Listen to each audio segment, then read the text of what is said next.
గౌరవనీయులు Balamallu sound పెంచమన్ BRS రాష్ట్ర కార్యవర్గ సభ్యులు జిల్లా పార్టీ అధ్యక్షులు గౌరవనీయులైన ప్రజాప్రతినిధులు మాజీ ప్రజాప్రతినిధులు లక్షలాదిగా తరలివచ్చిన ప్రియతమ కార్యకర్తలు సైకిళ్ల మీద ఎడ్ల బండ్ల మీద పాదయాత్ర పథికులుగా అనేక పద్ధతుల్లో అనేక ప్రాంతాల నుంచి ఈ సభకు విచ్చేసిన ప్రతి ఒక్కరికి పేరు పేరున వందనం శుభాభివందనం. మీ అందరికీ కూడా తెలంగాణ రజతోత్సవ శుభాకాంక్షలు నేను తెలియజేస్తా ఉన్నాను.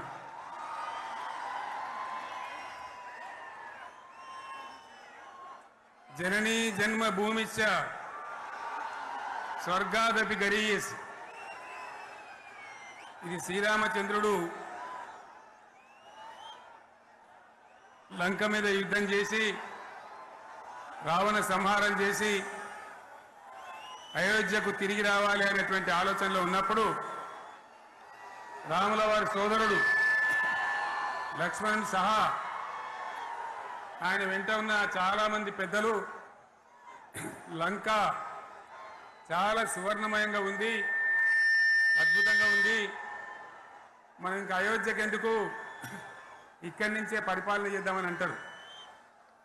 దానికి శ్రీరామచంద్రుల వారు ఒప్పుకోలేదు. ఆయన చెప్పిన మాట ఏంటంటే, కన్న తల్లిని జన్మభూమిని మించినటువంటి స్వర్గం ఏది కూడా ఉండదు, కాబట్టి మనం అయోధ్యకే తరలిపోవాలని చెప్పి మళ్ళీ అందరిని తీసుకొని అయోధ్యకు రావడం జరిగింది. అదే స్ఫూర్తితోని చాలా గందరగోళ స్థితిలో ఉన్నటువంటి, దిక్కు తోతని స్థితిలో ఉన్నటువంటి, ఆత్మహత్యలకు ఆలవాలమైనటువంటి, వలసలకు నిలయమైనటువంటి ఒక ఘోరమైన ఆపదలో వలసవాదుల విషకౌగిలిలో చిక్కి నలిగిపోతున్న తెలంగాణ రాష్ట్రాన్ని ఎట్టి పరిస్థితుల్లో విముక్తి చేయాలని, స్వరాష్ట్రం సాధించాలని, జననిని జన్మభూమిని మించిన వేరేది లేదని చెప్పి నేను ఒక్కడిగా బయలుదేరి ఆనాడు తెలంగాణ ఉద్యమానికి శ్రీకారం చుట్టడం జరిగింది. 25 ఏళ్ల క్రితం, దయచేసి మీరు గొడవ బంద్ చేయాలి ఏమనుకోవద్దు, సభలో చాలా మంది ఉన్నారు, లక్షల మంది ఉన్నారు, మీరు ఆపాలి ప్లీజ్. ఒకటే మాట బంద్ చేయాలి, గొడవ బంద్ చేయాలి, ప్లీజ్ స్టాప్. సో ఆ విధంగా 25 ఏళ్ల నాడు ఎగిరినటువంటి జెండా ఈ గులాబీ జెండా. చాలా మంది బంద్ చేయాలి, ఏ బాబు బంద్ చేయాలి బాబు. ఆ రకంగా ఎగిరిన జెండాను ఎందరో అవమానపరిచింది, ఎన్నో మాటలు అన్నారు, ఎగతాళి చేసిండ్రు, అవహేళన చేసిండ్రు, మకలో పుట్టింది ఉబ్బలో పోతుందని చెప్పిండ్రు.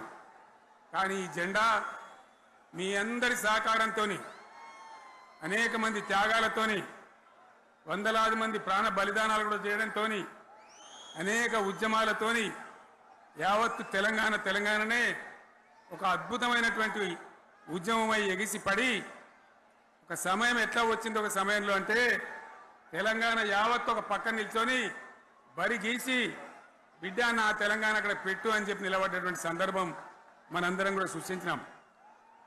తద్వారా మన లక్ష్యం తెలంగాణ రాష్ట్రాన్ని సాధించుకున్నాం.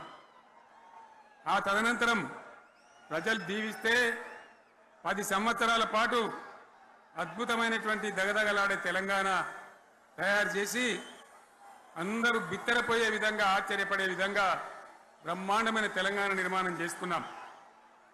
ఆ విధంగా 25 సంవత్సరాల సుదీర్ఘ చరిత్రను ఈరోజు ఈ వరంగల్ గడ్డ మీద మనం జరుపుకుంటా ఉన్నాం, రజతోత్సవ సందర్భంలో జరుపుకుంటా ఉన్నాం.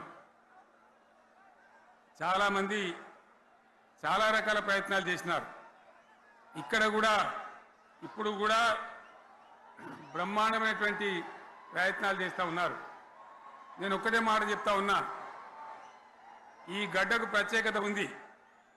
ఇది రాణి రుద్రమ్మ ఏలిన వీరగడ్డ, సమ్మక్క సారక్కల పోరుగడ్డ, బమ్మెర పోతన కవితా మాధుర్యం పండించినటువంటి జీవగడ్డ. ఈ వరంగల్ నేలకు నేను వందనం చేస్తా ఉన్నాను. మన అమరవీరులకు శిరస్సు వంచి నివాళులు అర్పిస్తా ఉన్నాను. 1969లో మూగబోయిన తెలంగాణ నినాదానికి తిరిగి జీవం పోసింది ఈ గులాబీ జెండా అని మీ అందరికీ నేను మనవి చేస్తా ఉన్నాను. ప్రజలు పరిపాలన అప్పగిస్తే విధ్వంసమైన తెలంగాణను వికాసం పథంలో నడిపించింది ఈ తెలంగాణ. దానికి కూడా ఈనాటి కరెక్ట్గా 25 ఏళ్ళు నిండుతా ఉన్నాయి. ఆనాడు కొండా లక్ష్మణ్ బాపూజీ గారు ఆశ్రయం ఇస్తే ఏప్రిల్ 27, 2001న జలదృశ్యంలో టీఆర్ఎస్ ఆవిర్భావం తెలంగాణ చరిత్రనే మలుపు తిప్పిన ఒక మహోజ్వల ఘట్టం. పదవుల కోసమో, కులం కోసమో, మతం కోసమో, వ్యక్తుల కోసమో పుట్టలేదు ఈ గులాబీ జెండా.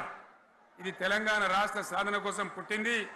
పదవీ త్యాగాలతోనే మన తెలంగాణ ప్రస్థానం ప్రారంభమయ్యింది. అది ఫలించి మన సొంత రాష్ట్ర కళ కూడా నెరవేరిందని నేను మనవి చేస్తా ఉన్నా. ఆనాటికి అలుముకున్నటువంటి చీకట్లను పారదోలడానికి, ప్రజల్లో విశ్వాసం కల్పించడానికి, ఆత్మవిశ్వాసాన్ని పెంపొందించడానికి నేను ఒక మాట చెప్పిన ఆ రోజు మీ అందరికీ కూడా గుర్తుండాలి. ఉద్యమం నుంచి వెనక్కి మరలితే, ఉద్యమ జెండాను దించితే నన్ను రాళ్లతో కొట్టి చంపండి అని చెప్పి నేను ఉద్యమాన్ని ప్రారంభించిన విషయం మీ అందరికీ కూడా తెలుసు. ఆ తదనంతరం జరిగినటువంటి స్థానిక పంచాయతీ ఎన్నికల్లో, ఆ తదనంతరం జరిగినటువంటి సిద్దిపేట ఉప ఎన్నికలో ప్రజలు బ్రహ్మాండంగా ప్రాణం పోసి ఊపిరిలిదితే అద్భుతంగా ఉద్యమం ముందుకు పురోగమించిన విషయం మనకు తెలుసు. 60 ఏళ్ల సమైక్య పాలనలో తెలంగాణది ఎంత గోస, ఎంత దుఃఖం, ఎంత వేదన, ఎంత హింస, ఎంత అణిచివేత చూసినామో మనందరికీ కూడా బాగా తెలుసు. గోదావరి కృష్ణనీళ్ళు దక్కకుండా తరలిపోతే తల్లి సనుబాలకు నోచని పిల్లల్లాగా తెలంగాణ బిడ్డలు రోధించారు. కరువుల కాటకాలకు గురయ్యారు. అర్ధరాత్రి కరెంట్లు పెట్టబోయి పాములు గుట్టి, తేలు గుట్టి చాలా భయంకరంగా అనాథల్లాగా చనిపోయినారు. ఆ రకంగా జరుగుతూ ఉంటే ఇక్కడ ఉన్నటువంటి ఆనాడు కాంగ్రెస్లో, టీడీపీలో ఉన్నటువంటి నాయకులు పదవుల కోసం పెదవులు మూసిండ్రు తప్ప ఏనాడు నోరు తీసి కొట్టాడలేదు. గులాబీ జెండా ఎగిరేదాకా కనీసం తెలంగాణ సోయిని కూడా ప్రదర్శించలేకపోయినారు. మీ అందరికీ తెలుసు, తెలంగాణ కోసం అవసరమైన ప్రతి సందర్భంలో పదవులు త్యాగం చేసిన వాళ్ళు బీఆర్ఎస్ బిడ్డలు అని చెప్పి నేను గర్వంగా మనవి చేస్తా ఉన్నా.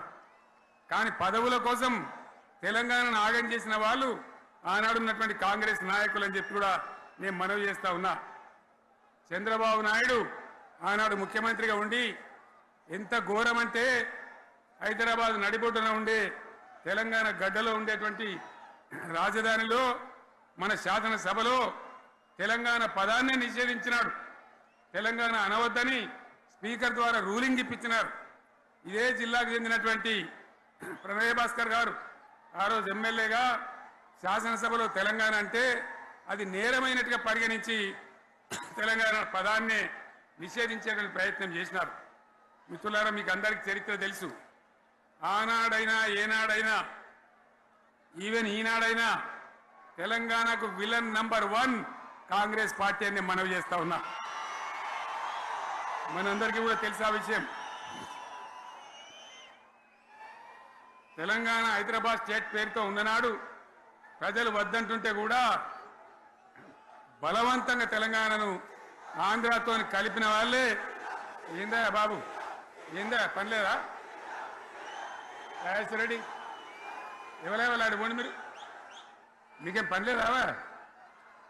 ఈ 10 మంది కాదు కదా, సభ అంతా ఉంది కదా, ఉండండి, కామ్ ఉండండి, డిస్టర్బ్ చేయండి మీరు. అట్లా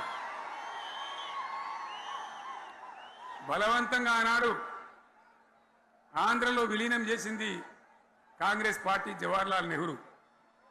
69లో ఉద్యమం వస్తే 400 మంది తెలంగాణ బిడ్డలను పిట్టల్లాగా కాల్చి చంపింది ఇందిరాగాంధీ ప్రభుత్వం, ఆనాడు ఉన్నటువంటి కాంగ్రెస్ పరిపాలన. మళ్ళీ 2001 నుంచి మనం విజృంభిస్తే నంగనాచిలాగా ఇదే కాంగ్రెస్ వచ్చి మన బలాన్ని మన ఊపును చూసి పొత్తు పెట్టుకొని తెలంగాణ ఇస్తామని నమ్మబలికి మనతో పొత్తు పెట్టుకున్నది కూడా మీరు చూసినారు. మళ్ళా ఎగ్గొట్టే ప్రయత్నం చేసినారు. 14 ఏళ్ళు ఏడిపించినారు. అది మీ అందరికి తెలుసు. వాళ్ళు ఎట్టెట్లా చేస్తూ ఉంటే వాళ్ళ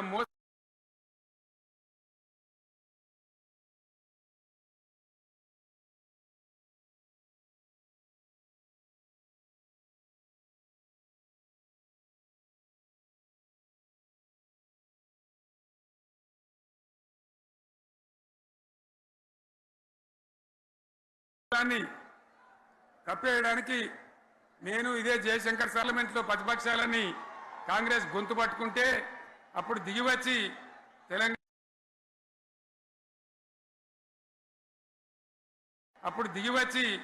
తెలంగాణ కోసం ప్రకటన చేసిన విషయం మీకు తెలుసు. మళ్ళీ ప్రకటన వెనక్కి తీసుకొని మళ్ళా వెనుకకు పోయినారు. ఆ తర్వాత సకల జనుల సమ్మె కావచ్చు, సాగర హారాలు కావచ్చు, వంట వార్పులు కావచ్చు, అనేక రూపాలలో విజృంభించి మళ్ళీ భయంకరమైన పోరాటం చేసినాం. మళ్ళీ 3 ఏళ్ల తర్వాత వాళ్లకు రాజకీయ అవసరం ఏర్పడి ఆనాడు వచ్చి మళ్ళీ తెలంగాణ ఇస్తామని ప్రకటించి వాళ్ళకి ఇష్టం లేకపోయినా తెలంగాణ సృష్టించినటువంటి ఆ సుడిగాడుపులుగా తట్టుకోలేమని భయపడి తెలంగాణ ఇచ్చిన విషయం కూడా మీకు తెలుసు. తదనంతరం ప్రజలు మనకు అధికారం ఇచ్చినారు. దాన్ని మనం ఏదో అధికారం అనుభవించడానికి తీసుకోలే, బాధ్యతగా తీసుకున్నాం. ఎంత బ్రహ్మాండంగా పనిచేసినాం. రాష్ట్రాన్ని మన చేతిలో పెడితే ఎక్కడున్న తెలంగాణను ఎక్కడ తీసుకొని పోయినాం. అనేక రంగాలలో please please please please please ఒకటే మాట. ఏ బాబు ఇక్కడ నేను మాట్లాడుతున్నా, అక్కడ మీరు మాట్లాడుతున్నా, మీకు ఏమైనా అర్థం ఉన్నదా? ఏది అర్థం కావాలి ప్రజలకు? ఏం పని లేదావా? ఇదేం పద్ధతి? మీరు పార్టీ కార్యకర్తలేనా? సైలెన్స్ ఉండండి. అంతమంది నన్ను లక్షల మందిలో మీరు 10 మంది అయినారు. ఇక్కడ 10 నిమిషాలు సైలెంట్గా ఉండలేరా? చివరిలో బాగా చెప్తాం, స్లోగా అద్భుతంగా దుంకుదాం, స్టేజ్ ఎత్తు దుంకుదాం. మీరు బాధ్యత చూడాల్సింది ఏంటంటే మీరు అరవడం బంద్ చేయండి. ఇంతమంది ఉన్నారు. ఏం సీఎం పనిలేదా నీకు? మళ్ళీ అందరు ఇళ్లలోకి చేరుకోవద్దా? క్షేమంగా పోవద్దా? ఎక్కడెక్కడి నుంచో దూరం నుంచి వచ్చిన వాళ్ళు ఉన్నారు. 10 నిమిషాలు మీరు సైలెంట్గా ఉండండి. ముందరిన వాళ్ళు 10 ఏళ్ల బీఆర్ఎస్ పాలనలో ఎక్కడున్న తెలంగాణ ఎక్కడికి పోయింది? ఎన్ని రంగాలలో ఎన్ని అవార్డులు వచ్చినాయి? ఎన్ని అద్భుతమైన పనులు చేసి చూపెట్టినాం. తెలంగాణ అంటే ఒకప్పుడు వెనుకబడ్డ ప్రాంతం, ఎగతాళి చేయబడ్డ ప్రాంతం, పనికిమాలిన ప్రాంతం అని పేరు పెట్టిన ప్రాంతం. కానీ ఎన్ని రంగాలు, తలసరి ఆదాయాన్ని బ్రహ్మాండంగా పెంచినాం. 90,000 ఉన్న తలసరి ఆదాయాన్ని 3.5 లక్షల పైచీలకు పెంచుకున్నాం. జిఎస్డిపిని దేశంలో నంబర్ 1 స్థానానికి తీసుకెళ్ళినాం. తెలంగాణలో బ్రహ్మాండంగా పెండింగ్ ప్రాజెక్టులన్నీ కూడా కంప్లీట్ చేసుకున్నాం. కల్వకుర్తి కావచ్చు, నెట్టెంపాడు కావచ్చు, భీమా కావచ్చు, ఎల్లంపల్లి కావచ్చు, మిడిమానేరు కావచ్చు, అక్కడ మేఘాల మీద పనిచేసి దాన్ని అంతా కూడా కంప్లీట్ చేసి ఒక్క పాలమూరు జిల్లాలోనే 10 లక్షల ఎకరాలకు సాగునీళ్ళు ఇచ్చుకున్నాం. బ్రహ్మాండమైనటువంటి ఇరిగేషన్ ప్రాజెక్టు కంప్లీట్ చేసుకున్నాం. 3.5 లక్షల టన్నుల వడ్లు పండించే స్థాయికి తెలంగాణను తీసుకొని పోయినాం. వరంగల్ గడ్డ కోసం, ఇదే జిల్లా కోసం పెండింగ్లో ఉన్న దేవాదుల ప్రాజెక్టును కంప్లీట్ చేసి ఈ గడ్డకు నీళ్లు తెచ్చుకున్నాం. 3 ఏళ్లలో కాళేశ్వరం ప్రాజెక్టు కట్టుకున్నాం. వాగుల మీద, వంకల మీద చెక్ డ్యాములు కట్టుకున్నాం. మిషన్ కాకతీయ పేరు మీద చెరువులన్నిటి పూడికలు తీసుకున్నాం. ఒక అద్భుతమైన తెలంగాణను తయారు చేసుకున్నాం. పడావు భూములన్నీ పంట పొలాలుగా మార్చుకున్నాం. ఆనాడు బీఆర్ఎస్ పాలనలో చెరువుల నిండా జలరాశులు, రైతుల కళ్ళాల నిండా ధాన్య రాశులతోని బ్రహ్మాండంగా తెలంగాణ అద్భుతంగా పురోగమించిన విషయం మీకు తెలుసు. పంజాబ్ను తలదన్నే పంటలు పండించిన విషయం కూడా మీ అందరికీ తెలుసు అని నేను మనవి చేస్తా ఉన్నా. రైతు కష్టమైందో నాకు తెలుసు. నేను స్వయంగా రైతును కాబట్టి రైతాంగాన్ని కడుపులో పెట్టి చూసుకున్నాం. మీ అందరికి ఒక మాట చెప్తా ఉన్నా. ఈ దేశంలో షేర్షా సూరి అని ఒక రాజు ఉండే. ఆయన కాలంలోనే రెవెన్యూ సంస్కరణలు తెచ్చినారు. నేను చెప్పే మాట మంచి వినాల మీరు. చరిత్ర పొడుగుతో చూస్తే షేర్షా సూరి నుంచి స్వతంత్ర భారతం వచ్చిన తర్వాత ప్రజాస్వామ్య ప్రభుత్వాలు కూడా రైతుల దగ్గర రకరకాల శిస్తులు వసూలు చేసినారు, రైతుల దగ్గర డబ్బులు వసూలు చేసినారు, తహసీల్ రకాలు వసూలు చేసినారు, నీటి తీరువాలు వసూలు చేసినారు. కానీ రైతును చూడాలని వాడు అందుకోలే. భారతదేశంలోనే ఎక్కడ కూడా లేని స్కీమ్. నన్ను వాళ్ళు అడగలే, ఎలక్షన్లలో చెప్పలే. నాకు నేనుగా ఆలోచించి, ప్రభుత్వమే ఆలోచించి రైతు బంధు పథకాన్ని తెచ్చినాం. చాలా బ్రహ్మాండంగా రైతు బంధు పథకాన్ని అమలు చేసినాం. రైతాంగానికి ఎటువంటి కరెంట్ ఇచ్చినాం, ఎంత అద్భుతమైన కరెంట్ ఇచ్చినాం. ఆంధ్ర వలసవాద ముఖ్యమంత్రులు ఏం మాటలు మాట్లాడినారు. తెలంగాణ వస్తే కారు చీకట్లు అవుతాయి, మీకు కరెంటే రాదు, మీకు పంటలు పండియే రాదని చెప్తే వాళ్ళ నోర్లు మూయించేలాగా ఉత్తమమైనటువంటి ట్రాన్స్ఫార్మర్ కావాలన్నటువంటి, మోటార్లు కావాలన్నటువంటి నాణ్యమైన కరెంటును 24 గంటలు సప్లై చేసినాం. రైతు ఇంట్లో కూర్చుంటే పొలాల కాడ బోర్లు దుంకినాయి. మీరందరూ కళ్ళారా చూసినారు. నాకంటే ఆ విషయం మీకే ఎక్కువ తెలుసు. అదేవిధంగా రైతులు చనిపోతే 2 ఎకరాలు 3 ఎకరాలు ఉన్న రైతులు ఏముంటుంది, వాళ్ళకి ఆదాయం ఉండదు. వాళ్ళు సస్తే బీఆర్ఎస్ రాకముందు పట్టించుకున్న నాతులు లేడు.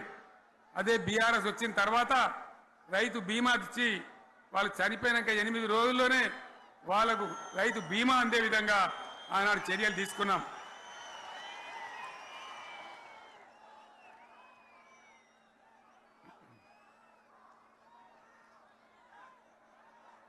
పైసలు ఎంత మంచిగా వచ్చేది, రైతు బంధు డబ్బులు ఏ విధంగా వచ్చేది.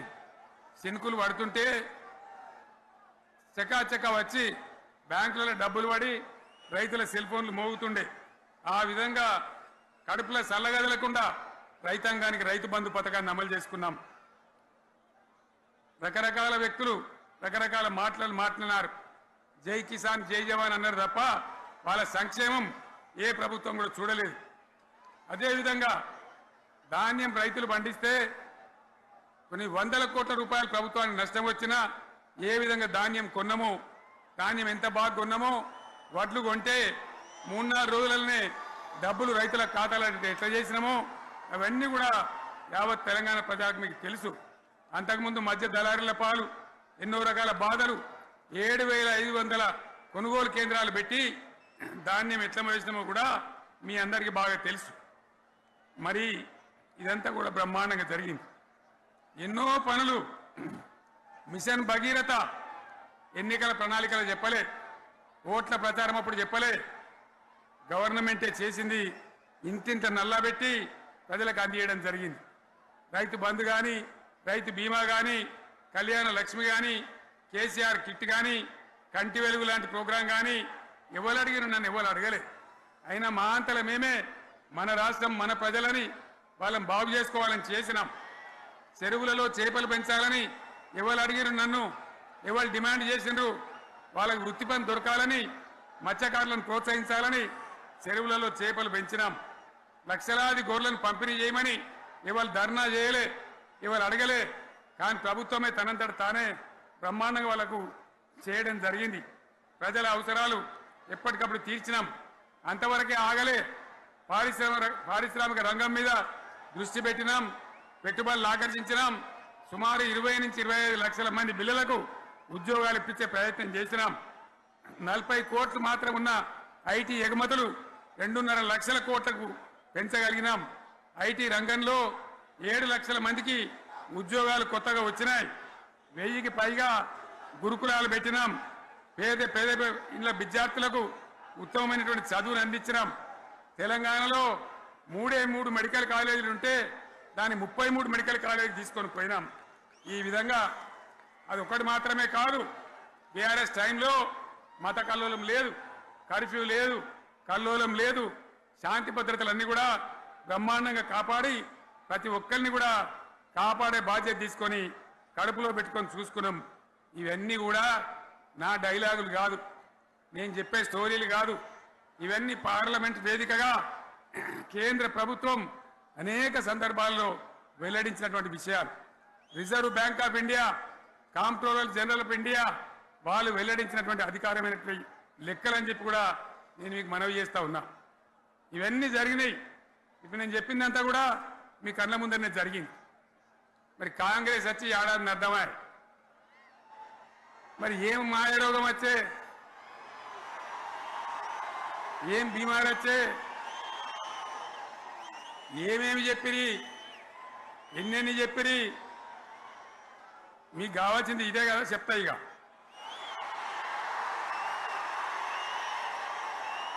వాళ్ళ కథ చెప్పే ముందు మన కథ కూడా చెప్పాలి కదా. ఏమేం మాటలు మాట్లాడినరు. అరే మళ్ళీ సీఎం పెట్టిరా భయ్, ఏడకెళ్ళి మోపోయినరా మీరు? బుద్ధి లేదా? ఆగు. ఏమైనా లుబాబీ ఆగు. వద్దంటే మళ్ళీ ఏందండి ఇవాళ రాజశేఖర వాళ్ళు వాడు మనోడేనా?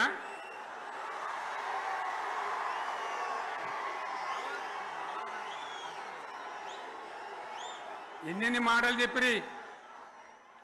వరుస బట్టి గోల్మాల్ దింపుట్ల కాంగ్రెస్ను మించిన వాళ్ళు లేడు, అబద్ధాలు చెప్పుట్ల కాంగ్రెస్ను మించిన వాళ్ళు లేడు. ఎన్ని చెప్పిరి. ఇక్కడ ఉన్నోళ్ళు జాలరని ఉన్న గాంధీలు లేని గాంధీలు డూప్లికేట్ గాంధీలు అంతా ఢిల్లీకి వెళ్ళి కూడా దిగిరి, చప్పట్లు కొట్టి డాన్సులు చేసిన స్టేజీల మీద. ఒకటి చెప్పిండ్రా, ఏమిత్తాడా కేసీఆర్ రైతు బంధు 10,000 ఇస్తాడు, మేము 15 ఇస్తాం చెప్పిండ్రా? చెప్పిండ్రా లేదా? చెప్పిండ్రా? ఇచ్చుడు కాదు, చెప్పిండ్రా? 10,000కు 15,000 ఇస్తామని అన్నారా? కేసీఆర్ పెన్షన్లు 2,000 ఇస్తాడు, మేము 4,000 ఇస్తాం చెప్పిండ్రా? ఇంకేం చెప్పిండ్రు? కేసీఆర్ ఇంట్లో ఇద్దరుంటే ఒకరికే ఇస్తాడు, మేము ముసలోనికి ఇద్దరికి ఇస్తాం చెప్పిండ్రా? చెప్పిండ్రా లేదా? అన్న మీరు మధ్యన్న వాళ్ళు చెప్తలేరు, చెప్పిండ్రా? ఇవన్నీ కాంగ్రెస్ వాళ్ళు చెప్పిండ్రా? చెప్పిన వాళ్ళు ఒకసారి చేయలేవటారు దయచేసి.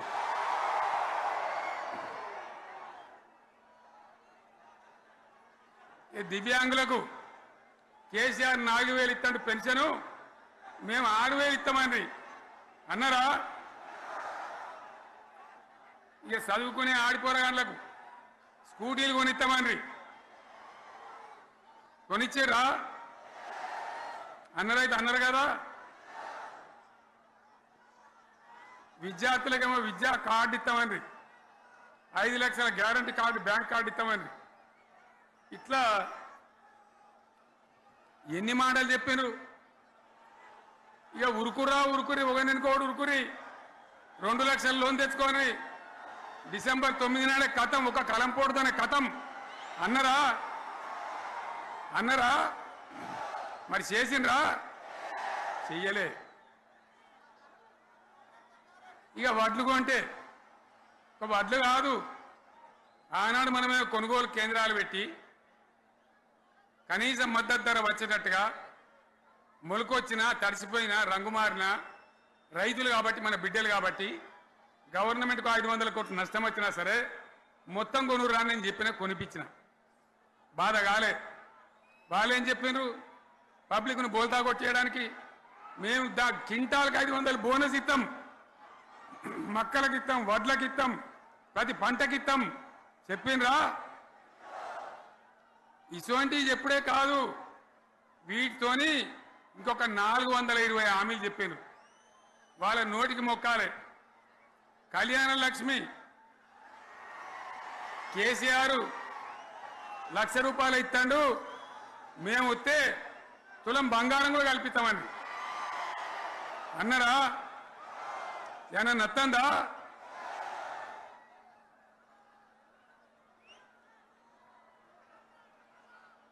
ఇక హామీలు ఇచ్చుడు కాదు, పెద్ద పెద్ద బుక్కులు వంచి ఊరూరికి వంచారు. సిగ్గులేక ఊళ్ళ పొంట తిరిగి బాండ్ పేపర్లు రాసిచ్చారు. బాండ్ పేపర్లు ఇంటింటికి తిరిగిండ్రు. చెప్పిండ్రా? చాలా మంది అడిగిండ్రు. మరి మీరు అడ్డగోలు చెప్తున్నారు, అడ్డం పొడుగు చెప్తున్నారు, ఎటువంటి అడ్డ చెప్తున్నారు, యాడికెళ్ళి ఇస్తారా భయ అని అడిగిండ్రు. పేపర్ వాళ్ళు అడిగిండ్రు.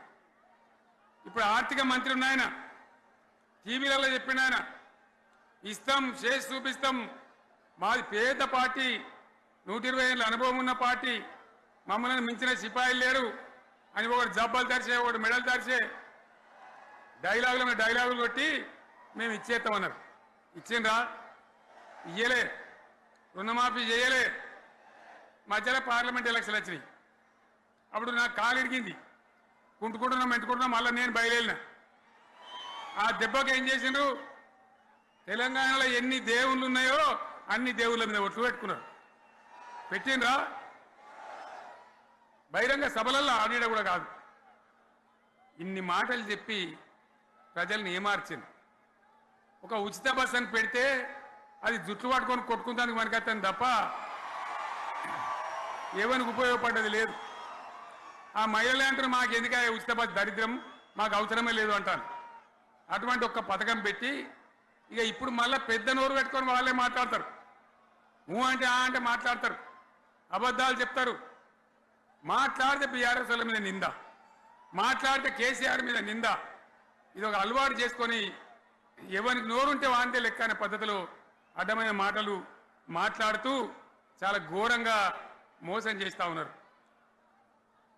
ఎట్లున్నదంటే కాంగ్రెస్ వాళ్ళు చెప్పింది చాలా సిపాయిలం, మా అంత సిపాయి లేడంటే జనం నమ్మితిమి, ఆశపడ్డాం కదా, నమ్మి బోల్తా పడ్డాం కదా, గల్లంత అయినాం కదా.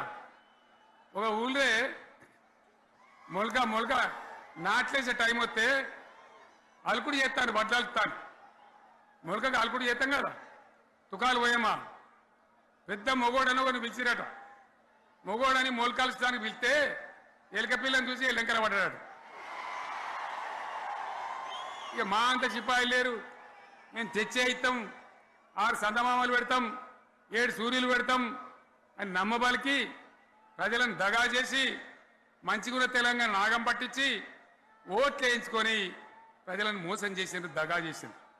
ఈ మాట నిజం, మీ అందరికి తెలుసు. ఇవాళ ఏం మాట్లాడతారు? మమ్మల్ని ఎవరు నమ్ముతలేడు, మాకు అప్పు ఉడతలేదు, యాడికెళ్ళి తెచ్చేయాలి అని ఇప్పుడు మాట్లాడుతున్నాం. అప్పుడేమో మాకు అపారమైన అనుభవం ఉంది, మేము చేస్తామన్నారు. ఒక్క మాట చెప్తున్నాం మిత్రులారా, ఇక్కడ నోళ్ళం మనమే కాదు, నా ప్రసంగం టీవీలలో వినేటువంటి కోటాను కోట్ల మందికి కూడా నేను మనవి చేస్తా ఉన్నా. ఇంత మోసం ఉంటుందా? ఇంత దగా ఉంటుందా? ఓట్లయితారా అని అవతల పడదామని ముచ్చట్నా? ఎంతవరకు ఇది కరెక్టు? తెలంగాణ ఎంత మంచిగా పోయేది, ఇప్పుడు బొందలు పడగొట్టినరా? ఎంత ఘోరమైనటువంటి ఫలితం మనం చూస్తున్నాం. ఇవాళ ఏం జరుగుతూ ఉంది? మళ్ళీ అన్ని మోపైనాయి. ఇక దుకాణం పెడతామన్నారు, లొల్లు పెట్టిండ్రు, బొబ్బ పెట్టిండ్రు. ఇక ఓట్లయినాక ఎత్తాడు, తవ్వడు, మోయాడు. బాయి పడతాం జోరుగా చెప్తే 6 నెలల ఏమయ్యారంటే ఇక ఆయనతో రేపు అవుతుంది, ఎల్లుండి అవుతుంది, సంక్రాంతికి అవుతుంది, దీపావళికి అవుతుంది, మార్చి 31కి అవుతుంది. మార్చి 31 లేదు, మన్ను లేదు, ఏది కూడా చేసింది లేదు. మొత్తం ఆర్థిక పరిస్థితిని దెబ్బతీసింది. తెలివి తక్కువ పనితోని, అవివేకం వల్ల, అజ్ఞానం వల్ల పరిపాలన చెయ్యరాక సర్వనాశనం చేసింది. రాష్ట్ర ఆర్థిక పరిస్థితి ఎంత మంచిగుండే, ఎంత బాగా పోతా ఉండే. మేము కష్టపడి కడుపు కట్టుకొని నోరు కట్టుకొని సంవత్సరానికి 10 నుంచి 15 వేల కోట్ల ఆదాయం పెంచినాం. అనేక రివ్యూ మీటింగులు చేసినాం. ఎంత బాగా తీసుకొని పోయినాం, తెలంగాణను ఎట్లా తయారు చేసినాం, ఆ విధంగా తీసుకొని పోయినాం. ఇవాళ ఒక్క మాట మీరు అందరూ ఆలోచన చేయాలి. ఇక్కడ ఉన్న వాళ్ళు కానీ నా మనసు బాధ అవుతుంది, నా మనసు కాలుతుంది, ఇబ్బంది అవుతుంది. నా కళ్ళ ముందటనే తెలంగాణ ఇట్లా కావడం నాకు దుఃఖం కలిగిస్తూ ఉంది. నేను ఆవేదనతో చెప్తున్నా ఈ మాట. ఒక్క మాట మీరు అందరూ ఆలోచన చేయండి. తెలంగాణలో భూముల ధరలు ఎట్లుండే? కేసీఆర్ ముఖ్యమంత్రి ఉన్నప్పుడు, బీఆర్ఎస్ రాజ్యం చేసినప్పుడు భూముల ధరలు ఎట్లుండే? ఆనాడు కొనేటోళ్ళు ఎక్కువ ఉండిరి, అమ్మేటోళ్ళు తక్కువ ఉండిరి. ఇవాళ ఆపతికి అమ్ముకుందామంటే భూములు కొనేటోడు ఉన్నాడా? అడుగుతున్న భూముల ధరలు ఎక్కడికి పోయినాయి? ఎవరికన్నా 5 ఎకరాలు డాంబర్ రోడ్ పక్కకుంటే నేను 5 కోట్ల మనిషిని, నేను కోటీశ్వరుని ధైర్యంలో రైతులు ఉండరు. ఇవాళ అడిగేటోడు ఉన్నాడా? ఉన్నదా? ఒక్కటే ఏడాదిలో గింత గల్లంత అవుతుందా? కేసీఆర్ పక్కకు పోగానే ఇంత ఆగమవుతుందా? ఇంకో మాట నేను అడుగుతా ఉన్నా, కరెంటును 35 ఏళ్ళు బాధపడ్డాం. నా బావి కాడ కూడా మోటార్లు కాలని బీఆర్ఎస్ వచ్చినాక, నేను ముఖ్యమంత్రి అయినాక ఒక్కటే ఏడాది బావులా దాన్ని చక్కగా చేసి 24 గంటల కరెంటు ఇయ్యలే, నడవలే. రెప్పపాటు కూడా కరెంటు పోకుండా 24 గంటల కరెంటు తేలేదా? మరి మా అంత సిపాయి లేరంటే కేసీఆర్ మంచిగా ఇచ్చిన కరెంటు మీకెందుకు ఇయ్యే శాతం అయితే లేదు అని చెప్పి నేను అడుగుతా ఉన్నా. తెలంగాణ ప్రజల పక్షాన్ని అడుగుతా ఉన్నా. ఎందుకు ఇలా ప్రజల గోస ఉంచుకుంటా ఉన్నారు? మళ్ళా మోటార్లు కాలుతున్నాయి, ట్రాన్స్ఫార్మర్లు కాలుతున్నాయి, లంచాలు పెరుగుతున్నాయి. అది శాతం అయితే లేదా? మళ్ళీ ఇలా తెలంగాణ పోవన్నా మోటార్ పెట్టడానికి? ఏం దౌర్భాగ్యం ఇది! ఎటువంటి శని నెత్తి మీద పెట్టుకున్నాం మనం. మీరందరూ ఆలోచన చేయాలి. భూముల ధరలు ఎటుపోయినాయి, కరెంట్ ఎక్కడ ఎవడెత్తుకపోయా? మిషన్ భగీరథ అసెంబ్లీలో నిలబడి ఛాలెంజ్ చేసిన నేను, 5 ఏళ్ల లోపల ప్రతి ఇంట్లో నల్లా పెట్టి నీళ్ళు ఇవ్వకపోతే మళ్ళా ఎలక్షన్ల పార్టీ మేము నిలవడం, ఓట్లు అడగము అని చెప్పిన నేను. ఎవరు చెప్పాలి? దమ్మున్నోడే చెప్పాలి. చేసి చూపించినాం, నడిపించినాం, ప్రతి ఇంట్లో నల్లా పెట్టినాం. కృష్ణా గోదావరి నీళ్లు తెచ్చి ప్రతి ఇంటి ముందర దుంకిచ్చినాం. అది మీరందరూ దానికి సాక్ష్యం. ఇలాగా మంచినీళ్ళు కట్నే ఇల్లు పెట్టినపోయి ఉన్న పథకం కేసీఆర్ ఆయమల్ని అయిపోయింది. ఇంకా మంచినీళ్ళు కూడా ఇయ్యే శాతం అయితే లేదా? మేము ఇంత సిపాయిలం అంత సిపాయిలం అని ఎగిరెగిరి దుంకితే మాట్లాడితే మంచినీళ్ళు ఇచ్చే కూడా శాతం అయితే లేదా? మంచినీళ్ళు పోతాయి, కరెంటు పోతుంది, వడ్లు కొనే దిక్కు లేదు. వడ్లు కొంటాను రా, కళ్ళాల కాడ 15 రోజులు వడ్లు కొనే దిక్కు లేదు, అడిగే దిక్కు లేదు. సర్కారు కొనకపోతే దిక్కుమాలి దేవుడా అని ప్రైవేట్ మిల్లర్లకు అమ్ముకుంటున్నాం. మళ్ళీ అక్కడ దళారీలు, అక్కడ దోపిడీ, మళ్ళా రైతాంగం దోపిడీకి గురవుతున్నది. మళ్ళా 2014 కంటే ముందటి పరిస్థితులు వస్తూ ఉన్నాయి. ఆ విధంగా ఎందుకు జరుగుతూ ఉంది? ఇది ఎవరి అసమర్థత? కాంగ్రెస్ ప్రభుత్వం యొక్క అసమర్థత కాదా? ఈ కాంగ్రెస్ కాటేయడం కాదా? నేను ఒక్కటే మాట మిమ్మల్ని కోరుతా ఉన్నా, ప్రజలకు నేను అడుగుతా ఉన్నా. పేదలు గుడిసెలు వేసుకుంటారు, ప్రభుత్వ జాగాలలో పాపం తెలిసి తెలియక కొన్ని వేసుకుంటారు. బీఆర్ఎస్ గవర్నమెంట్లో హైదరాబాద్తో సహా, వరంగల్తో సహా అనేక పట్టణాలలో, అనేక ప్రాంతాలలో రాష్ట్ర వ్యాప్తంగా లక్షలాది మందికి మేము పట్టాలు ఇచ్చినాం. బుల్డోజర్లు పెట్టి, జేసీబీలు పెట్టి మేము చెరువులలో పూడికెళ్ళి తీస్తే వీళ్ళేమో హైడ్రా అని మన బొందా అని పెట్టి పేదల ఇండ్లు కూడా కొడతా ఉన్నారు. ఆనాడు చెరువు పూడికెళ్ళి తీసిన బుల్డోజర్లు ఇలా పేదల ఇండ్లు కూడా కొడతా ఉన్నాయి. ఇవన్నీ మనం చూస్తూ ఉన్నాం. చూసి మౌనంగా ఉందామా, కొట్లాడదామా, ఏం చేద్దాం అనేది మనం ఆలోచించే సమయం వచ్చింది. దేశాన్ని నంబర్ 1 స్థాయిలో నిలబెడితే ఇవాళ 14వ స్థాయికి 15వ స్థాయికి తీసుకొని పోయినారు. నా కళ్ళ ముందన్న గిట్ల జరుగుతుంది, ఇంత మాయల్యమే అవుతుంది, ఇంత మోసం చేస్తారని నేను కూడా అనుకోలే. ఇలా చాలా బాధ కలుగుతూ ఉంది, చాలా దుఃఖం కలుగుతూ ఉంది. ఇంకా ముందరికి పోవాల్సిన తెలంగాణ ఇలా వెనుకగా అయిపోతున్నా ఉన్నది. మళ్ళా ఎవరు దీనికి కారణం? ఈ దుర్మార్గులు కాదా? నిలబెట్టి ఖచ్చితంగా అడగాల్సిన అవసరం ప్రజలకు లేదా? అడగాలి. ఎందుకోసం? టైం ఇవ్వాలని మేము కూడా టైం ఇచ్చినాం. ఏమంటారు? మీకేసినట్టు మాకేసినరా ఓట్లు, మాకు ఏడాదైనా టైం ఇయ్యరా, ఏడాది అర్థమైన టైం ఇయ్యరా, మీకు కన్నేరురా అని అంటారు. కాబట్టి నేను నోరు తెరవలే, బయటికి రాలే. కృష్ణా జలాల మీద గడబడి జరిగితే ఒక్కసారి అక్కడ నాయకులు తీరకపోతే నల్లగొండలో పోయి ఒక గర్జన చేసి వచ్చినా కానీ నేను ఎక్కడ బయటికి రాలే, మాట్లాడలే. కానీ ఏడాది అర్థం అయిపోయింది, ఇంకేం పాడైంది? పువ్వు పుట్టంగానే పరిమళిస్తుంది అన్నట్టు ప్రభుత్వం కథ తెలియదా? ఇంకేమున్నా వీళ్ళకి టైం ఎక్కడిది? వీళ్ళు ఏం చేస్తారు? చివరి 6 నెలలు అయితే ఎలక్షన్ అయినారు. దీనికి ఉన్న టైం 2.5 ఏళ్ళు. ఈ 2.5 ఏళ్ళలో వీళ్ళు చేస్తారు, మనం బతికి ముందర పడతామా? అందుకోసం ప్రజానీకం, మేధావులు, తెలంగాణ ప్రజలు దయచేసి అందరూ ఆలోచన చేయాలి. ప్రతి వాళ్ళు కూడా ఆలోచన చేసి దీనికి పరిష్కారం ఏందో కనుక్కోవాలి. మేధావితో పనిచేయాలి, ఆవేశంతో కాదు. ఆవేశంతో మనం నినాదాలిస్తే కాదు, ముళ్ళును ముళ్ళుతోనే తీయాల. యాడ ఒడగొట్టుకున్నామో గాన్నే వెతకాలి, ఎక్కడ జారిపోయిందో ఆన్నే మళ్ళీ దొరకబట్టాలి. ఆ నైపుణ్యం, ఆ స్థాయి ఇవాళ రావాలి. మళ్ళీ ఇప్పుడు ఏం చేస్తారు?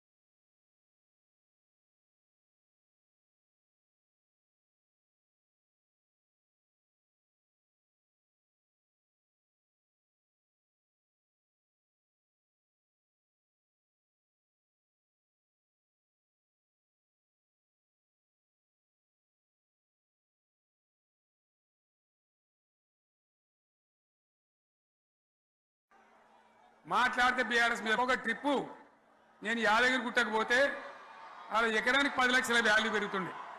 మరి ఇవాళ ఏమవుతా ఉంది? ఇవాళ ఏం జరుగుతూ ఉంది? మీరందరూ కూడా ఆలోచన చేయాలని కోరుతా ఉన్నా. ఇవాళ రాజ్యం నడపశాతగాక ఎల్లెంకల పడి రాష్ట్రాన్ని ఆర్థికంగా దివాలు తీసి పిచ్చి పనులన్నీ వేసి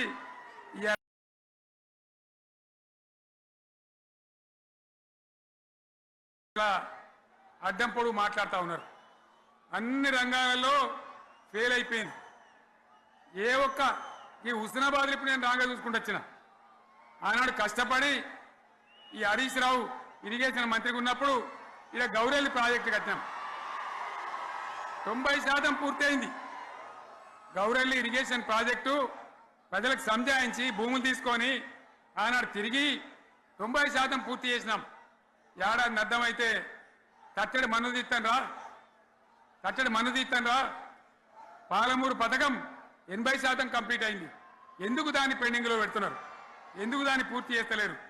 ఈ విధంగా చిన్న మాట, చాలా చిన్న మాట. కేసీఆర్ కిట్ పెట్టినాం, లక్షాధికారుల కోసం పెట్టినాం, కోటీశ్వర్ల కోసం పెట్టినాం. ఎవరి కోసం పెట్టినాం కేసీఆర్ కిట్టు? పేద ప్రజల కోసం, గ్రామీణ ప్రాంతాల్లో ఉండేటువంటి పేద ప్రజల కోసం పెట్టినాం. ఆడపిల్లగానే 13,000 ఇచ్చినాం, మగపిల్లగానికైతే 12,000 రూపాయలు ఇచ్చినాం. ఆ వాహనాలు పెట్టి, అమ్మఒడి వాహనాలు పెట్టి వాళ్ళని తీసుకెళ్లి ప్రసవాలు చేయించి వాళ్ళకి మందులు ఇచ్చి ఫ్రీగా ఉచితంగా చేసి బ్రహ్మాండంగా ప్రసవం చేయించి మళ్ళీ ఇంటికాడ దించినాం. గది బంద్ చేస్తారా ఎవరన్నా? ఎందుకు బంద్ చేయాలి? ముఖ్యమంత్రులుగా పనిచేసే వాళ్ళకు గాంభీర్యం ఉండాలి, ధైర్యం ఉండాలి. రాజశేఖర్ రెడ్డి అనే ముఖ్యమంత్రి ఉండే, నేను చెప్తా ఉన్నా మీ ముందు ఇయ్యాలి. ఆయన ఆరోగ్యశ్రీ అని ఒక పథకం తెచ్చిండు. నేను ముఖ్యమంత్రి అయిన తర్వాత అడిగిన, హెల్త్ డిపార్ట్మెంట్ని పిలిచి అడిగిన, ఇది ఏం పథకమయ్యా బాగుందా అంటే, సార్ మంచిగుంది, ప్రజలకు లాభం అవుతుందని చెప్పింది. నేను చెప్పిన ఆ పథకాన్ని అట్లే పెట్టండి, ఆ పథకాన్ని మార్చకండి, ఆ పథకం అట్లే ఉండాలని చెప్పిన. అక్కడ చెప్పడం కాదు, నేను అసెంబ్లీలో చెప్పిన, ఇది మా స్కీమ్ కాదు, కాంగ్రెస్ గవర్నమెంట్ ప్రారంభించింది, దాని పేరు కూడా మేము మారుస్తలేం, కానీ కొనసాగించాలని చెప్పినాం, కొనసాగించినాం. అది మీ అందరికి తెలుసు. ఇలా వీళ్ళు కేసీఆర్ ఆనవాళ్ళు లేకుండా చేస్తాం, కేసీఆర్ ముచ్చట లేకుండా చేస్తారా? ఇవాళ మనం కూడా సభ పెట్టుకుంటే ఎన్ని అడ్డంకులు దానికి. ప్రైవేట్ స్కూళ్ళు బస్సులు ఇస్తే వాళ్ళకు నోటీసులు ఇవ్వడం, అడుగడుగున ఆర్టీఏ అధికారులను పెట్టి పోలీసులను పెట్టి ట్రాఫిక్లు జామ్ చేయడం. ఇప్పుడు కూడా సభకు రావాల్సిన వాళ్ళు 1,50,000 మంది బయటనే ఆగిపోయింది. ఇటు హనుమకొండ దిక్కు, అటు హుజరాబాద్ దిక్కు, ఇటు సిద్దిపేట దిక్కు 3 రోడ్ల మీద కూడా జాములున్నాయి. నేను అడిగిన నాయకులు ఏంది అంటే, ఇబ్బంది అవుతుంది సార్, రానిత్తలేరు, మధ్యలో ఇబ్బందులు కలిగిస్తున్నారు, కొన్ని లారీలు తెచ్చి అడ్డం పెట్టాను పనికిమాలని అని చెప్పి జామ్ అయిపోయి అక్కడనే ఆగిపోయింది. నేను అన్న ఇంకో అర్ధగంట ఆగి మాట్లాడదామంటే మా వాళ్ళంతా ఉండి, లేదు మనోళ్ళు దూరం పోవాలి, ఇక రాని వాళ్ళు ఎట్లా అందరూ మనం మాట్లాడి సభ ముగించాలని చెప్తే నేను వేదిక మీదకి వచ్చిన. ఇన్ని అడ్డంకులు ఇంత కడుపు ఆపుతారా? బీఆర్ఎస్ సభలను ఆపుతారా? ఈ ప్రపంచనాన్ని ఎవడాపుతాడు? ఆగబడితే ఆగుతుందా? నేను ఒక్క మాట పోలీసు మిత్రులకు మనవి చేస్తా ఉన్నా. ప్రజాస్వామ్యంలో ప్రజలకు అడిగే హక్కు ఉంటుంది, తప్పకుండా అడుగుతారు ప్రజలు. ఈ అడిగే హక్కును సోషల్ మీడియాలో బీఆర్ఎస్కు సోషల్ మీడియా వారియర్స్ ఉన్నారు, వాళ్ళు బ్రహ్మాండంగా పనిచేస్తున్నారు, ఖచ్చితంగా అడుగుతున్నారు ప్రజల తరఫున. ఇంత అన్యాయం జరుగుతుంటే చూడలేక సోషల్ మీడియాలో పనిచేసే తెలంగాణ బిడ్డలు ఇది ఏమన్యాయమే ఎట్లా అని చెప్పి ప్రభుత్వాన్ని ప్రశ్నిస్తూ ఉన్నారు, ప్రజలకు మద్దతుగా నిలబడతా ఉన్నారు. వాళ్ళ మీద కేసులు, వాళ్ళని పట్టుకపోవడు. పోలీస్ సోదరులను నేను అడుగుతా ఉన్నా, మీరెందుకు దునుకులాడుతుండ్రే? మీకేమక్కడ వచ్చింది? మీకొక్కటి చెప్తున్నా నేను, గ్యారంటీగా పోలీసు మిత్రులారా, ఇవాళ పోయి రాత్రి మీ డైరీలలో రాసుకోండి, మీ డైరీలలో రాసి పెట్టుకోండి. 100కు 100% ఇలా తెలంగాణ చెలరేగిన పరిస్థితికి మళ్ళా వచ్చేది బీఆర్ఎస్ గవర్నమెంటే. అది ఎవరు కూడా ఆపలేడు. అది ఎవరి తరం కాదు, ఎవరి వశం కాదు. మీకు తెలియదా? మీరు పోలీసు ఉద్యోగాలు చేస్తున్నారు, మీరు చదువుకోలేదా? మీకు కూడా విజ్ఞానం ఉంది కదా? వీళ్ళు దొంగ వాగ్దానాలు చేయలేదా? ప్రజలను మోసం చేయలేదా? ప్రజాస్వామ్యంలో ప్రజలకు అడిగే హక్కు లేదా? మీరెందుకు కేసులు పెడుతున్నారు? నాకు అర్థం కాదు. మీరెందుకు దునుకులాడుతున్నారు? మీరెందుకు బలైతారు? రేపు మీకు రాజకీయాలు ఎందుకు? మీ డ్యూటీ మీరు చేయండి. మేము బీఆర్ఎస్ ఎప్పుడు శాసనాన్ని ఉల్లంఘించం, చట్టాలను ఉల్లంఘించం. అయినా నేను ఒక్క మాట మళ్ళీ చెప్తా ఉన్నా, మీకు ఆల్రెడీ చెప్తా ఉన్నారు పార్టీ నుంచి, ఎక్కడ ఎవరిని మీ మీద అన్యాయం కేసులు పెట్టినా మన టీఆర్ఎస్ లీగల్ సెల్ వీరులు ఉన్నారు, మీరు భయపడే అవసరం లేదు. న్యాయస్థానాలని అక్కడ పోరాటం చేద్దాం. మీకు అండగా కేసీఆర్ ఉంటాడు, బీఆర్ఎస్ ఉంటుంది, అందరం ఉంటాం. ఇక ఈడికెళ్ళి నేను కూడా ఊకోను, నేను బయలుదేరతా. యాందాకైనా మంచిదే. ఎవరెవరి సంగతి ఏందో, ఎవరైనా లెక్కేందో అన్ని కూడా లెక్కలు తీద్దామని మనవి చేస్తా ఉన్నాం. ఈ రకంగా మనం ముందుకు పోవాలి. ఒక్క మాటలను ఉన్నదా? ఇవాళ ఈ ప్రభుత్వం, ఈ కాంగ్రెస్ నయవంచక ప్రభుత్వం సంక్షేమంలో ఫెయిల్, మంచినీళ్ళలో ఫెయిల్, పొలాలకు నీళ్ళు ఇవ్వడంలో, సాగు నీళ్లలో ఫెయిల్, కరెంటు సరఫరాలో ఫెయిల్, రైతు బంధులో ఫెయిల్, విత్తనాలు ఎరువులు సరఫరాలో ఫెయిలేనా?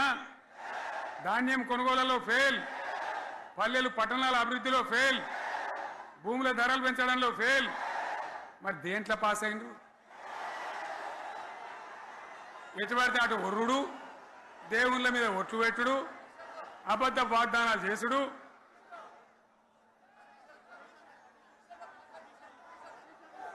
అగో కమిషన్ అట 20-30% కమిషన్లు తీసుకున్నాడు, సంచులు నింపుడు, సంచులు మోసుడు. అంతేనా? కరెక్టేనా ఈ మాట?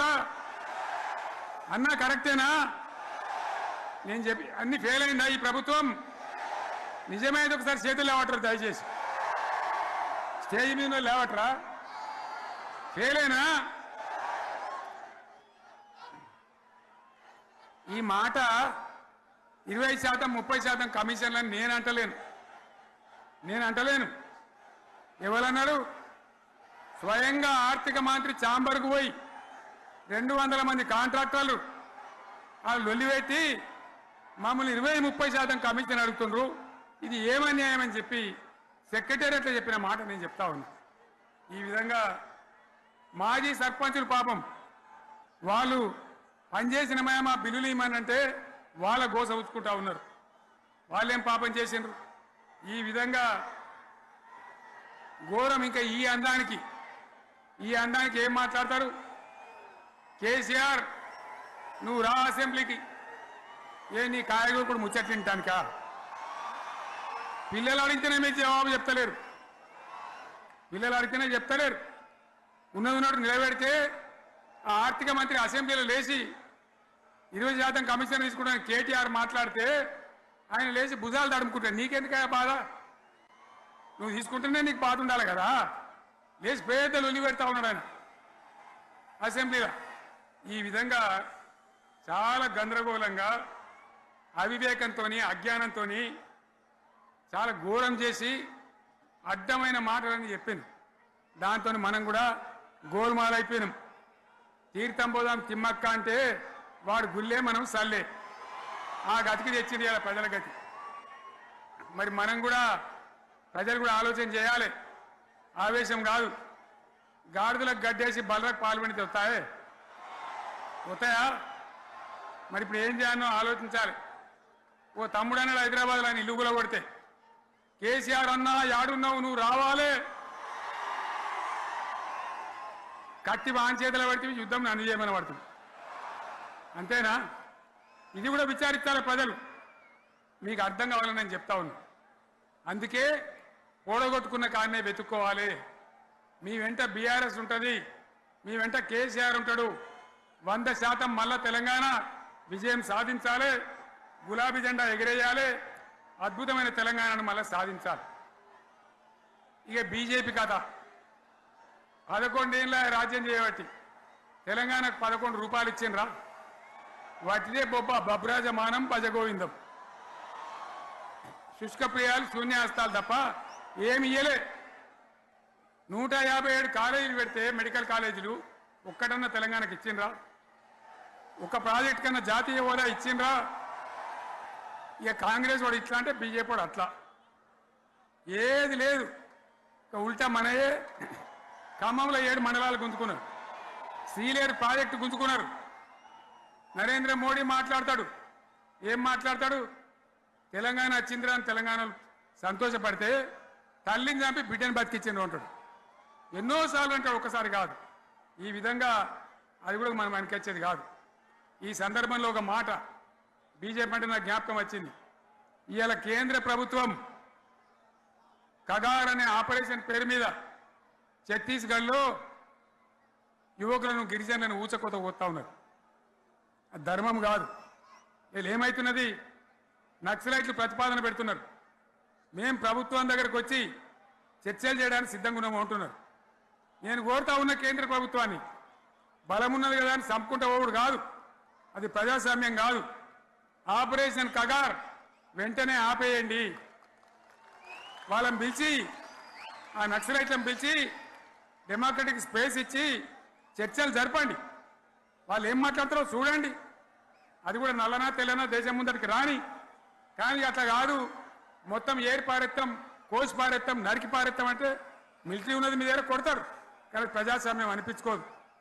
ఈ మాట ఢిల్లీకి ఉత్తరం పంపిద్దామా? మీరందరూ సపోర్ట్లు కొడితే తీర్మానంగా భావించి దాన్ని కేంద్రానికి పంపిద్దాం.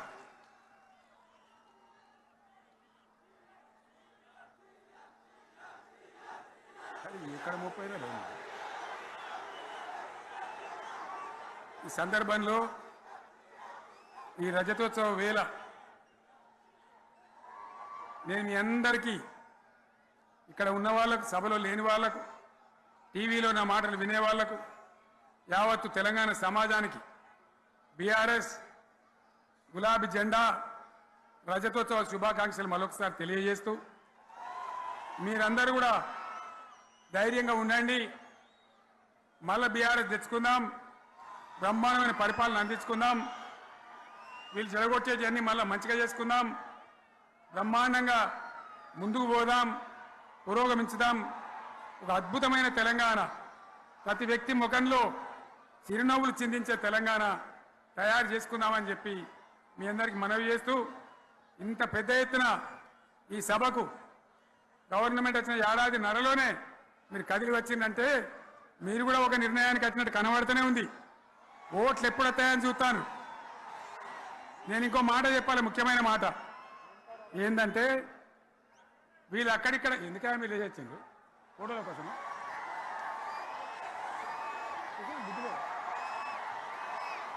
ఒక మాట చెప్పాలి, ఏంటిది ప్రభాకర్ రెడ్డి అని మా ఎమ్మెల్యే ఉన్నాడు, దుబ్బాక ఎమ్మెల్యే. ఆయనతో ఎవరో హైదరాబాద్లో మాట్లాడితే అన్న ఇంకా 3 ఏళ్ళు భరించాలనే ఈ గవర్నమెంట్ అని మాట్లాడింది. ఆయన మాట చెప్పిండు విలేకరులు. అలా చూసారా మా గవర్నమెంట్ పడగొడతారట. మేమెందుకు పడగొడతాం రా భయ్? మాకేమైనా కాల్చేరు గులగుల పెట్టినాయా? మేమా కిరికిరి పని చెయ్యం బిడ్డ. మీరే ఉండాలి, ఓట్లు తీసుకున్నారు, చక్కగా పని చేయకపోతే మీ ఈపులు ప్రజలే సాఫ్ చేస్తారు, అంతే కదా. మేము పడగొట్టాం, మీ గవర్నమెంట్ పడగొట్టాం. ఎందుకంటే మీ సంగతి ఏందో మా సంగతి ఏందో ప్రజలకు పూర్తిగా అర్థం కావాలి. గులాబీ సైనికులకు నాది ఒక్కటే మాట, మనం ఏనాడు మనం పుట్టిందే పదవులు త్యాగం చేసి, పుట్టిందే రాష్ట్ర సాధన కోసం, స్వార్థం కోసం మనం పనిచేయలే. మీ అందరి నాయకులను కార్యకర్తలను నేను కోరేది ఒకటే, తెలంగాణ సమాజం అద్భుతంగా పురోగమించేదాకా మనం పనిచేస్తూనే ఉండాలి. గవర్నమెంట్లో ఉన్నా ప్రతిపక్షంలో ఉన్నా ప్రజల పక్షాన ఉండాలి, ప్రజలకు అండగా ఉండాలి, ప్రజల సమస్యల మీద పోరాటం చేయాలి, వాళ్ళకు అండదండలుగా ఉంటూ పురోగమించాలి. అదే మన కర్తవ్యం. అందులోనే మనకు అన్ని పదవులు వస్తాయి, అది పెద్ద ఇష్యూ కాదు. ఎన్ని వేల మంది మనోళ్ళు ఎంత బ్రహ్మాండంగా ముందుకొచ్చారు. కాబట్టి మీరందరూ కూడా ఆ విధంగా రావాలి. లాస్ట్ మాట, ఈ సభ నిర్వహించినటువంటి మిత్రులు పోచంపల్లి శ్రీనివాసరెడ్డి గారికి, వినయ్ భాస్కర్ గారికి, పెద్ది సుదర్శన్ రెడ్డి గారికి, రవీంద్రరావు ఎమ్మెల్సీ గారికి, వారికి నేను ధన్యవాదాలు చెప్తా ఉన్నా. ఇక్కడ భూములు ఇచ్చి బ్రహ్మాండంగా ఆదరించిన ఈ ఎల్కతుర్తి చుట్టుపక్కల గ్రామాల ప్రజలకు కూడా, రైతులకు కూడా నేను ధన్యవాదాలు తెలియజేస్తా ఉన్నా. ఈ రజతోత్సవ శుభాకాంక్షలు మీ అందరికీ మరొకసారి తెలియజేస్తూ నేను మీరు సెలవు తీసుకుంటా ఉన్నా. జై తెలంగాణ, జై తెలంగాణ, జై తెలంగాణ. ధన్యవాదాలు. ఇక ఇప్పుడు లొలిపెట్టరా పై, బాగా లొలిపెట్టరు.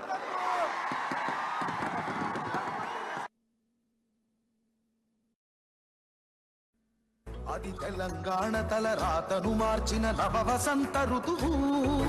విపక్ష దోపిడి విలయంలో విలవిలలాడిన వేదన, అస్తిత్వంకై ఆరాటపడిన ఆత్మ గౌరవ భావన.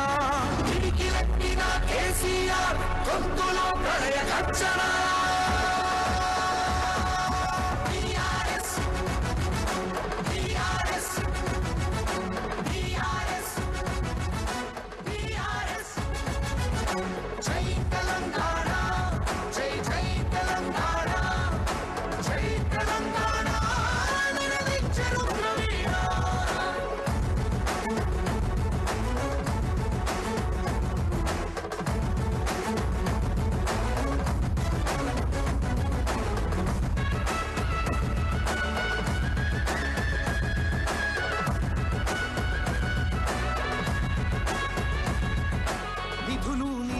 నియామకాలు అన్నీ నిలువు దోపిడి.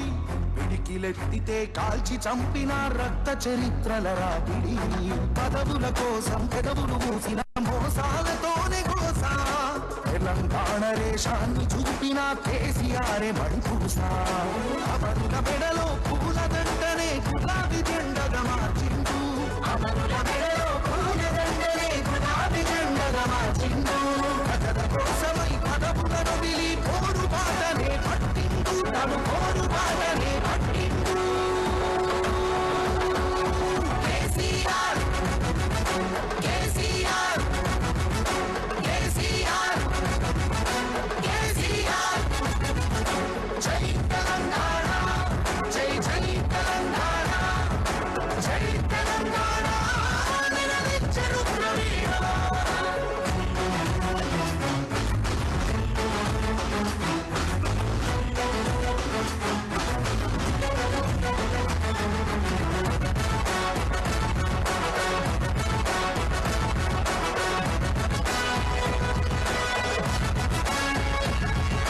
సత్యాగ్రహమే శస్త్రమై, అహింసయే తన అస్త్రమై, ప్రజాశక్తినే ప్రదర్శించిన బహిరంగ సభల చేతనం. రహదారులనే దిగ్బంధించిన చాకృత జనజయ కేతనం.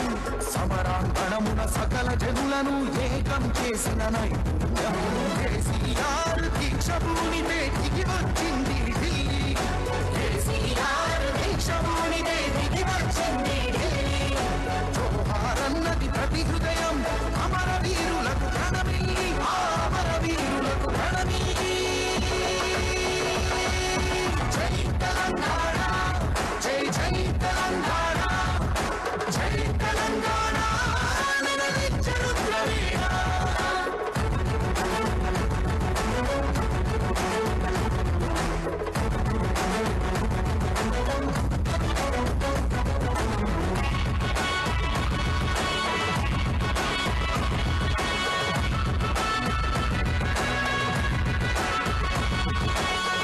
శతాబ్దపు ఆశయ సాధన నూతన రాష్ట్రావతరణం నవశకానికి నాంది పలికినది కేసీఆర్ సారథ్యం వీడు భూముల దాహం తీర్చెను గోదారి కృష్ణ నీళ్లు తుడుచుకున్నది తెలంగాణము తరతరాల కన్ను